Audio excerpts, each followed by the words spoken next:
आशा है आप सब लोग स्वस्थ और सानंद होंगे। प्रभु की कृपा से और आप सबकी शुभकामनाओं से मैं भी स्वस्थ हूँ, सानंद हूँ। खाली समय हम सब पर बहुत भारी पड़ रहा है और इसका सदुपयोग करने के लिए एक छोटी सी योजना मन में आई कि मैं एक अपनी कहानी सुनाऊं। कहानी का शीर्षक है विदा।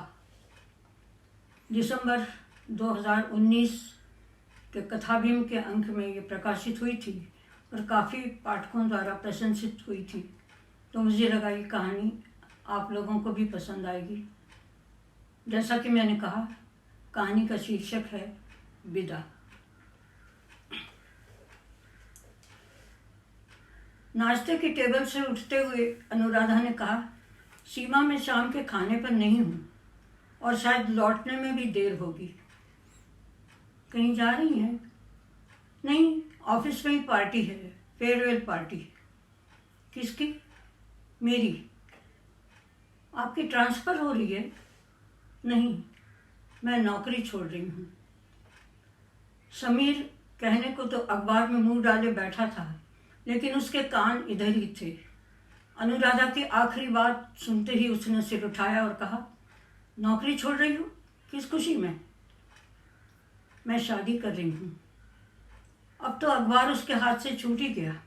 बोला, पागल हो गई हो? ये बुढ़ापे में शादी करोगी? लेकिन उसकी बात खत्म होने से पहले ही सीमा जाकर नंद के गले से लिपट गई थी। वाह दीदी, सुबह सुबह आपने कितनी बढ़िया खबर सुनाई है, मज़ा आ गया। इस खबर का कब से इंतज़ार था मुझे। और बरसों बाद एक अच्छी खबर सुनने को मिली है। फिर बड़ी फिल्मी अंदाज से बोली, पूछ सकती हूँ वो खुशनसीब कौन है? अनुराधा ने बैग से एक कार्ड निकाला और उसके हाथ में थमा दिया। अरे वाह, बाकायदा कार्ड वार्ड छपवा करके शादी हो रही है, समीर ने व्यंग किया। तो शादी में कार्ड नहीं छपते क्या? कुछ भी बोले चले जाते हैं, सीमा ने तुनक कर कहा और फिर कार्ड पढ़ने लगी। प्रदीप एंड अनुराधा। प्रदीप कौन? प्रदीप मेहता। Pradeep Mehta the boss? हाँ। Oh, how fantastic. Pradeep Mehta, Pradeep and Anuradha request the pleasure of your presence. मतलब आप दोनों ने अपने नाम से कार्ड छपवाए हैं? How sweet.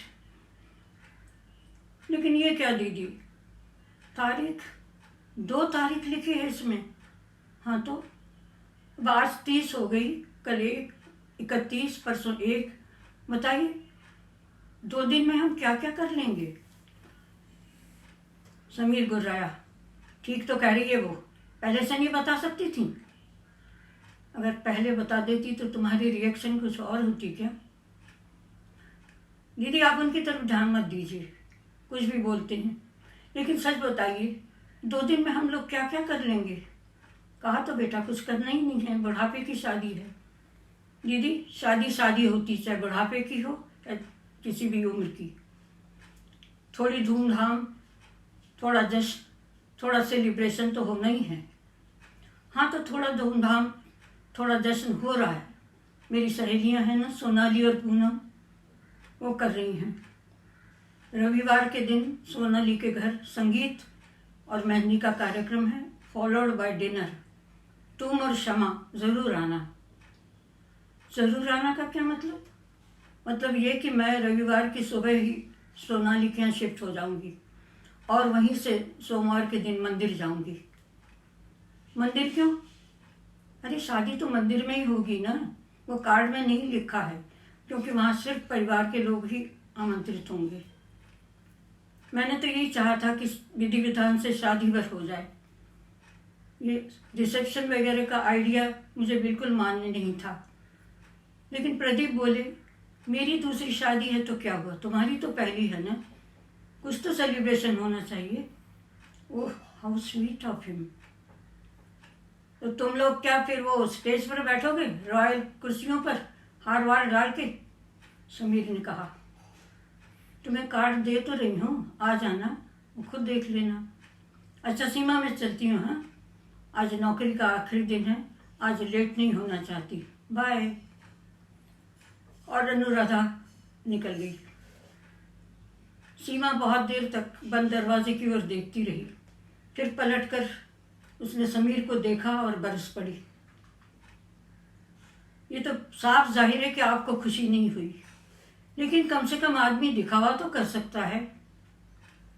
अरे हम दोनों के हिस्से की खुशी तुमने जाहिर तो कर दी, बस नाचना भर बाकी रह गया था।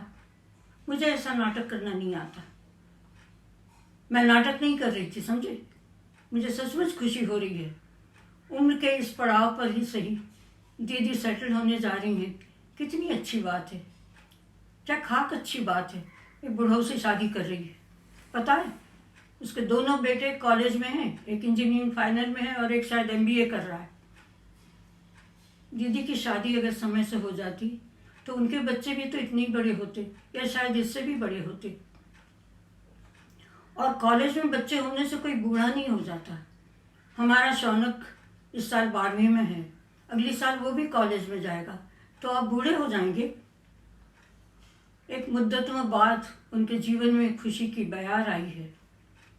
आपसे बधाई भी देते नहीं मना, और उल्टे ताने कसते रहे। छी, मुझे इतनी शर्म आ रही थी कि बस। ये जो तुम खुशी की बयार वगैरह कह रही हो ना, ये आंधी है, आंधी तुम्हारे सारे सपने उड़ा कर ले जाएगी। मेरे सपने? मेरे कौन से सपने? यही कि बेटे को इंजीनियर बनाऊंगी, उसे USA भेजूंगी, बिटिया को डॉक्टर बनाऊंगी, उसके लिए डॉक्टर दूल्हा लाऊंगी। अब ये सारे सपने धरे के धरे रह जाएंगे, समझी? देखिए, मैंने अगर कुछ सपने देखे भी थे तो अपने पति के भरोसे देखे थे, नंद के भरोसे नहीं। और अब पति की हैसियत नहीं है तो ना सही। जरूरी थोड़ी है कि दुनिया का हर बच्चा डॉक्टर या इंजीनियर बने। और फिर आपके यहाँ तो परंपरा है, बहनें भाइयों की पढ़ाई का खर्च उठाती हैं। मेरी शमा भी हायर सेकेंडरी के बाद छोटा मोटा जॉब कर लेगी और हमारी मदद करेगी। लेकिन हाँ, एक परंपरा मैं ज़रूर तोड़ूंगी। मैं अपनी बेटी को अनब्याही नहीं रहने दूंगी। जैसे ही शौनक का जॉब लगेगा, मैं उसके हाथ पीले कर दूंगी। अब ताना कौन मार रहा है? समीर ने कहा। मैं ताना नहीं मार रही, हकीकत बयान कर रही हूँ। मुझे सचमुच आप लोगों के बड़ा आश्चर्य होता है, और खासकर माँ जी पर। माँ ने क्या किया? देखिए, बेटी की शादी की चिंता सबसे ज़्यादा माँ को होती है, और माँ जी कितनी कूल थी। हम लोगों की शादी के समय दीदी मुश्किल से 30-32 की रही होंगी, लेकिन माँ जी अक्सर कहती, अब इस उम्र में क्या शादी करेगी, अब इस उम्र में वो क्या शादी करेगी। तब दीदी का मन रहा भी होगा तो बेचारी ये बात सुन सुन करके उन्होंने अपने मन को समझा लिया होगा। दरअसल माँ ना बहुत इनसिक्योर फील कर रही थी। क्यों? अरे वो हमारे दादा भाई जाकर बैठ गए हैं ना अमेरिका में। एक बार जो गए तो पलट कर देखा ही नहीं। एक बार अपनी शादी में आए और दूसरी बार माँ की तेरही पर। इसीलिए माँ को लगता होगा अगर ये छोटा भी चला गया तो मेरे पास कौन रहेगा। इसीलिए उन्होंने दीदी की शादी की पहल नहीं की। लेकिन आपने तो तय कर रखा था ना कि आप विदेश नहीं जाएंगे, तो आप माँ जी को आश्वस्त कर सकते थे, और न सही आप खुद ही शादी की पहल कर लेते। पागल हो गई हो? शादी क्या कोई बच्चों का खेल है? बोरी भर रुपया लगता है। वो बड़े वाले वहां बैठ करके ऐश कर रहे हैं, और मैं बलि का बकरा क्यों बनूं? अगर दीदी ने भी ऐसे ही सोचा होता तो आप लोगों का क्या बनता, जरा सोचिए तो। आप लोगों ने अपने स्वार्थ के लिए दीदी के सारे सपने गिरवी रख दिए, और आज जब वो सब उठाने जा रही हैं तो आपको मिर्ची लग रही है। देखो, मेरा कोई स्वार्थ नहीं था। दीदी की शादी नहीं हुई, ये सारा दोष माँ का है। आपका स्वार्थ कैसे नहीं था? घर में एक परमानेंट कमाऊ मेंबर आपको चाहिए था, तभी तो आपके बिजनेस के एक्सपेरिमेंट चलते रहे। क्या गमाया और क्या कमाया, मेरी तो कभी समझ में ही नहीं आया। ये घर जो चल रहा है ना, दीदी के भरोसे चल रहा है, न तो कब से बैठ गया होता। एक बात कहूँ, मुझे ये घर, ये गृहस्थी कभी अपनी सी नहीं लगी। जो पुराना है सब मेरी सास का है, जो नया है सब नंद का है। Radio, TV, fridge, sofa set, पलंग, अलमारियाँ, यहाँ तक कि दरवाजे खिड़कियों के पर्दे तक दीदी की पसंद से, दीदी के पैसों से आए हैं। अरे तो क्या हो गया, उसका घर है, खर्च करेगी तो क्या हर्ज है। ठीक है, घर उनका है, लेकिन बच्चे तो आपके हैं ना। आप तो बच्चों को भी उन पर डाल देते हैं। बच्चे छोटे थे तब ठीक था, खिलौनों और टॉफियों से काम चल जाता था, लेकिन अब बच्चे बड़े हो गए, उनकी ज़रूरतें बढ़ गई हैं। और सच तो ये है कि उन्हें हर बात के लिए बुआ के आगे हाथ फैलाना पसंद नहीं आता। लेकिन अगर वो मना करते हैं तो आप दीदी से कह देते हैं, अरे ज़रा देखना दीदी ये क्या कह रहा है। आपको याद है पिछले महीने शौनक को ब्लेज़र चाहिए था, आपने उस समय भी यही ट्रिक की। उस समय शौनक ने मुझसे क्या कहा जानते हैं? क्या कहा? वो बोला कि आप लोगों ने हम दोनों को क्या बुआ के भरोसे पैदा किया है क्या? वो नालायक ने ऐसा कहा? एक खींच के देना था उसे। हाँ, मैंने एक तमाचा जड़ दिया था उसको गुस्से में आकर के, और फिर दिन भर रोती रही थी। बेटे ने क्या गलत कहा था? सच ही तो कह रहा था बेचारा, और वो सच था, इसीलिए मुझे चुप किया था। ये बच्चों में अपने पराये की भावना कहाँ से आ गई बताओ? आप नहीं समझेंगे या समझना चाहते भी नहीं शायद। उसने घड़ी की ओर देखा, हे भगवान 11 बज गए। आपकी तो आज भूख प्यास सब मर गई होगी, लेकिन मेरे बच्चे बेचारे भूखे लौटेंगे, उनके लिए देखूं कुछ बनाऊं। और वह उठ करके रसोई में चली गई। करीब 1:30 बजे बच्चे स्कूल से लौटे। इतनी देर तक सोया हुआ घर एकदम शोर से भर उठा। मम्मी मेरी गुलाबी फ्रॉक कहाँ है? Mummy I have been selected in volleyball team. Mummy आज देखो मेरे को ऐसे में गुड़ मिला है। मम्मी हमारी साइंस वाली मिस है ना, उनको आज कुत्ते ने काट लिया। और जुगलबंदी में सीमा की भी आवाज़ आ रही थी, ए अपनी यूनिफॉर्म लॉन्ड्री बैग में डालो, टिफिन बॉक्स निकाल करके सिंक में रखो, नहीं तो मंडे तक वो बैग में ही पड़े गंधाते रहेंगे। और जूते जगह पे रखो, और खाने की टेबल पे आने से पहले अच्छे हाथ मुंह धो के आना, समझे? हाँ। जब सब लोग खाने की मेज पर आ गए तब जा करके वो शोर थोड़ा थमा। थोड़ी देर तक शांति से खाना होता रहा। फिर एकाएक शबा ने कहा, मम्मी आज कोई त्योहार है? नहीं तो बेटे, आपने हलवा बनाया जो। अरे हाँ, आज तो बहुत बड़ा त्योहार है। कौन सा? बुआ की शादी हो रही है। वाह, कब हो रही है? 2 तारीख को, मंडे। वाह, किससे हो रही है मम्मी? शौनक ने पूछा। Pradeep Mehta, the boss. वाह, शमा ने फिर कहा। समीर एकदम हत्थे से उखड़ गया, कि क्या वाह वाह लगा रखा है, हैं? कौन सा तरीका ये बात करने का? शौनक ने शांति से कहा, पापा this is just an expression. खुशी जाहिर करने का एक तरीका है। अच्छा, किस बात की खुशी हो रही तुम्हें इतनी? आपको नहीं हो रही? सीमा ने उस वार्तालाप को वहीं रोकते हुए कहा, ए बच्चों, बहसबाजी बाद में, पहले फटाफट खाना खाओ। रसोई समेटते समेटते मुझे 3 बज जाते हैं। थोड़ी देर शांति प्रस्थापित रही। फिर शौनक ने कहा, मम्मी आपको ये मीठा शाम को बनाना चाहिए था, सुबह के खाने पे तो बुआ होती नहीं है। हाँ बेटा, वो भगवान को भोग लगाना था ना, इसलिए अभी बनाया। और बुआ तो वैसे भी शाम के खाने पर भी नहीं है। क्यों? उनके ऑफिस में पार्टी है, फेयरवेल पार्टी। किसकी? बुआ की। बुआ जॉब छोड़ रही हैं। सच? मतलब वो 24 आवर्स हाउसवाइफ बन जाएंगे आप जैसी?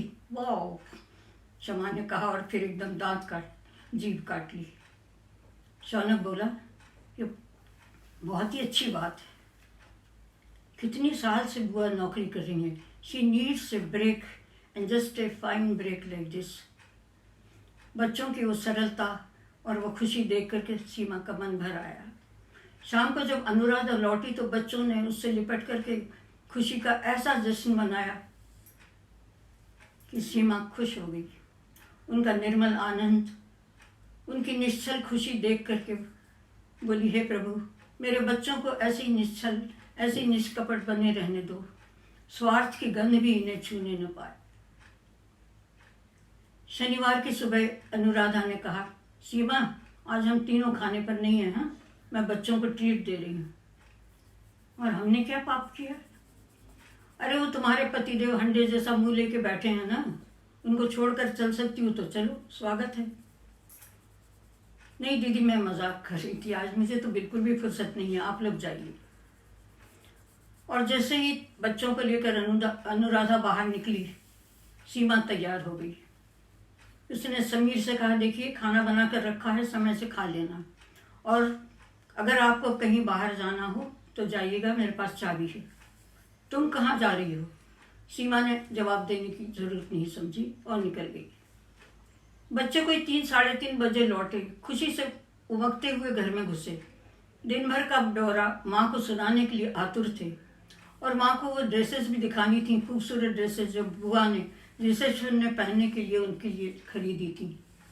लेकिन घर में मम्मी नहीं थी, उनके सारे उत्साह पर पानी फिर गया। कहने को पापा घर में थे, लेकिन पापा से ये सब बातें नहीं कही जाती, उनके मूड का कोई ठिकाना नहीं रहता। सीमा दिन ढले बाजार से लौटी। आते ही उसने बच्चों को काम पे लगा दिया। अपनी बैग से एक सुंदर झालरदार बंधनवार निकाला उसने, और शमा से कहा, दरवाजे पे लगा दे। कल मैं चौधरी अंकल के बगीचे से थोड़े आम के पत्ते ले आऊँगी, लेकिन अभी ये मोतियों वाला लगा देते हैं। फिर उसने शौनक को मचान पे चढ़ाया और वो पेटी उतारी जिसमें बिजली की झालर रखी हुई थी, जो दिवाली पर लगाई जाती हैं। उसने बाहर के दरवाजे पर, बाहर की खिड़कियों पर, सब दूर वो बिजली की झालरें लगा दी। अनुराधा और समीर अपने अपने कमरों में बैठे हुए थे, उन्हें पता ही नहीं था कि बाहर क्या चल रहा है। जब शाम को एकदम सारा घर जगर मगर कर उठा और अड़ोसी पड़ोसी पूछने आ गए कि क्या हो रहा है, तब उन्हें पता चला। सीमा अनुराधा से बोली, दीदी कुछ स्पेयर कार्ड्स हैं, अड़ोस पड़ोस में दे दूंगी। सीमा ने कोई 1.5 दर्जन कार्ड उसे थमा दिए। उसके मना करने के बावजूद प्रदीप ने उसके बैग में भी कार्ड डाल दिए थे, वो काम आ गए। रविवार की सुबह बच्चों की मदद से 2 भारी भरकम सूटकेस अनुराधा ड्राइंग रूम में आकर रख गई। बोली, 9-9:30 बजे दोनों मुझे लेने आएंगे, सोचा नहाने से पहले ये काम कर लूँ। दीदी आपकी सहेलियों से कहिएगा खाना नाश्ता यहीं करेंगी। ओके, कहते हुए वो अपने कमरे में चली गई। समीर थोड़ी देर तक उन सूटकेसेस को देखता रहा, फिर बोला, इतना सारा क्या लेके जा रही है? खोलकर दिखाने के लिए बोलूं? दीदी, समीर ने एकदम से उसके मुंह पर हाथ रख के कहा, पागल हो गई हो? पागल कौन हो रहा है? 47-48 साल की कमाऊ औरत के पास इतना भी सामान नहीं होगा। और एक बात कहूँ, अगर दीदी अपना सारा सामान ले जाने की सोचे ना, तो आपका ये घर एक पल में नंगा हो जाएगा, समझे? समीर कट कर रह गया। वो देख रहा है 2-3 दिन से सीमा उसे कटघरे में खड़ा किए हुए है और ताना मारने का एक भी मौका नहीं छोड़ती। 9:30 बजे अनुराधा की सहेलियां आईं और नाश्ते का शाही सरंजाम देखते ही बोली, अरे ये ब्रेकफास्ट है कि लंच? सीमा ने सचमुच बहुत मेहनत की थी।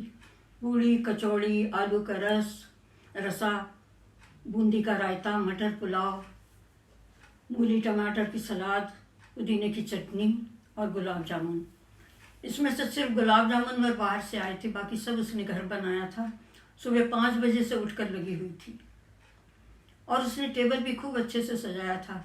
अनुराधा के लिए चांदी की थाली कटोरी और उसकी थाली के सामने फूलों से, मोतियों की लड़ियों से रंगोली बनाई गई। सब लोगों ने खूब प्रेम से खाया, तारीफ कर कर के खाया। सीमा को लगा उसकी मेहनत सार्थक हो गई। सब लोग खा चुके तो उसने क्षमा से कहा, गुड़िया मैंने किचन में चाय बना के रखी, बेटा सबको दे दोगी? मैं अभी आई। दीदी जरा मेरे साथ आइए। तो वो अनुराधा को लेकर पूजा घर में गई। उसकी सास के ज़माने में इस पूजा घर की रौनक कुछ और थी, अब तो बेचारा स्टोर रूम बनकर रह गया है। ठाकुर जी बेचारे एक कोने में बैठे हुए हैं। ठाकुर जी के सामने एक चौकी बिछाकर उसने अनुराधा को बिठाया और बोली, दीदी आपके घर में बेटी की विदाई कैसे होती है, कभी देखने का मौका ही नहीं आया। मैंने अपने घर में जो देखा सीखा वही कर रही हूँ। उसने रोली चावल से अनुराधा का टीका किया। बोली, मेरे को मेहंदी माहौर की भी इच्छा थी, लेकिन आज शाम को आपका मेहंदी का कार्यक्रम है, वहाँ तो एक्सपर्ट हाथों से मेहंदी लगाई जाएगी, इसलिए मैं नहीं लगा रही हूँ। फिर उसने एक रेशम की पोटली सी अनुराधा की गोद में रखी। खीर मखानों से, सूखे मेवों से, नारियल सुपारी से उसकी गोद भरी। वो थैली वो उठाने लगी और अनुराधा एकदम उठकर खड़ी हो गई। अरे बैठिए भी, ऐसी भी क्या जल्दी है। फिर उसने उसके हाथ में एक कार्डबोर्ड का डिब्बा थमा दिया। ये क्या है, खोल कर तो देखिए। खोल कर देखा, मोतिया रंग की एक बनारसी साड़ी थी, बेल बूटे वाली। ये क्या, ये फेरे पर आप यही साड़ी पहनेंगी? अरे फेरे के लिए तो मैंने, हाँ मुझे मालूम है आपके सारे सेट तैयार होंगे, पार्टी वाले, फेरे वाले, वो फिर कभी पहन लीजिएगा, आप तो बहुत मौके आएंगे। ये साड़ी आप फेरे पे पहनेंगी, प्लीज़ मना मत कीजिए, मैं अर्जेंट में ब्लाउज सिलवा के लाई हूँ। ओके, अब उठूँ कि और भी कुछ बाकी है ना? फिर उसने एक लाल मखमल की डिबिया निकाली और खोलकर उसके सामने रख दी। उसमें सोने के कंगन थे। सीमा, तुम पागल तो नहीं हो गई? कितने रुपए फूंक के आई हो कल? दीदी मेरे पास फूंकने के लिए रुपए हैं भी। ये आपकी माँ के कंगन हैं, मैं सिर्फ पॉलिश करवा के लाई हूँ। आप इस घर से खाली हाथ नहीं जाएंगी। उसने कंगन पहनाते हुए कहा, माँ के आशीर्वाद आपके साथ जाएंगे। मुझे रुलाकर छोड़ोगी क्या आज? ससुराल जा रही हैं ना, थोड़ा सा रो लीजिए, शगुन हो जाएगा। उधर सोनाली और पूनम बहुत बेचैन हो रही थी। ए शमा, तेरी बुआ कहाँ गायब हो गई? बुला कर ला तो, 11 बजे हमारी पार्लर की अपॉइंटमेंट है। बुआ पार्लर जाएंगी? वाह, इसमें वाह करने जैसा क्या है? सारी दुल्हनें पार्लर जाती हैं। मैंने तो कल सुबह ब्राइडल मेकअप के लिए ब्यूटिशियन को भी बुला रखा था, फिर इसने साफ मना कर दिया।